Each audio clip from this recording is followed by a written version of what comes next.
చూడండి చూడండి, నేను మన విశాఖ జిల్లా భీములపట్నం నుంచి మీతో మాట్లాడుతాను. ఇక్కడే పుట్టి పెరిగాను. మత్స్యకారుల సమస్యలు నాకు తెలుసు, రైతుల సమస్యలు ఏ విధంగా తెలుసు. మత్స్యకారులకు ఇక్కడ మినీ హార్బర్ కట్టారు. ఎన్ని సంవత్సరాల నుంచి అడుగుతున్నారు, ఎవరైనా పట్టించుకున్నారా? ఇన్ని పార్టీలు ఎమ్మెల్యేలు మంత్రులు వచ్చి అంతే ఎలక్షన్ ముందు వస్తారు, వెళ్ళిపోతారు.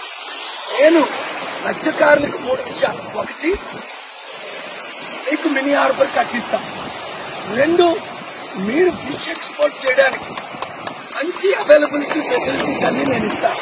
3, నేను మీకు ఆర్థికంగా అన్ని విధాల 5 లక్షల కోట్లు ఇచ్చిన మిమ్మల్ని ఆదుకోలేను. కనుక మత్స్యకారులందరూ ఇంతవరకు వాళ్ళకి అవకాశం ఇచ్చారు. ఇప్పుడు నాకు విశాఖ ఎంపీగా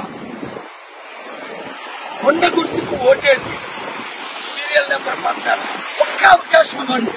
మన విశాఖని ప్రపంచంలో బెస్ట్ పోర్ట్ సిటీగా, బెస్ట్ సిటీగా నిరుద్యోగులకు ఉద్యోగాలు ఇస్తూ అన్ని విధాలా ఆదుకుంటాం. ఈ వీడియో షేర్ చేయండి.